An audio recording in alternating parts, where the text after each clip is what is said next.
If you're watching this video, you are probably thinking of moving abroad, and today I'm going to show you a little bit of what that looks like teaching English. My name's Celi, and I've been teaching abroad for the last 3 years in South Korea, Thailand, and Japan, and today I'm going to take you on a day in the life teaching high school as an assistant language teacher. So, let's go! My day usually begins around 6:30 in the morning, and this gives me plenty of time to prep some tea, a light breakfast, and then head to school by either bicycle or bus, depending on the weather. Sometimes I also choose to walk since it's only 30 minutes, so it just depends on the day.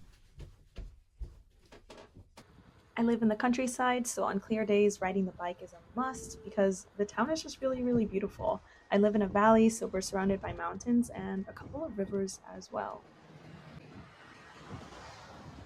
To give you a little bit of background, I came to Japan through JET, which is a teaching exchange program, and honestly, the best way to get started if you're thinking about Japan as your next teaching destination. My workday begins at 8:30 in the morning, and I'm usually pretty busy. When I'm not planning, I'm usually discussing lessons with teachers or just catching up. I have a great relationship with all of them, and they've always done their best to make me feel super welcomed at the school.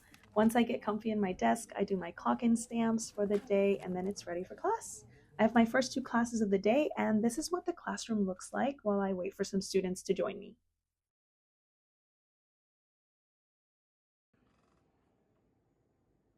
So I'm on my off period right now, but I'm actually planning because I have a class coming up and the students are expected to turn in an introduction video. So I'm about to record mine so I can show them a little bit of like what's expected and especially pronunciation. And that's just how far examples go when we're teaching English. Anytime that you can offer them an example of the project that you're assigning goes a long way. So yeah, I'll catch you guys in a little bit.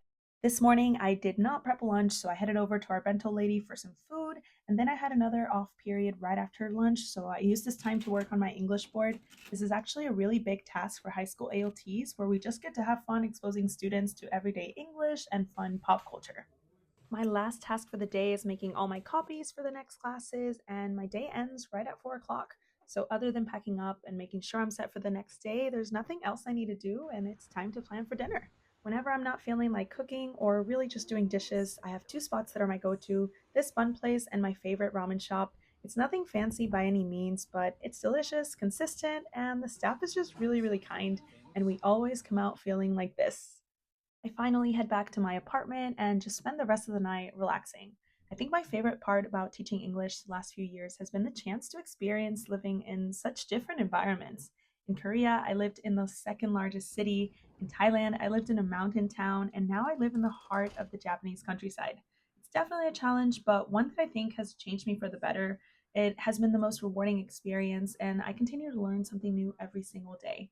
So thanks for tagging along, and I hope this video gives you a little bit more insight into what teaching and living here in Japan can look like. Thanks for watching.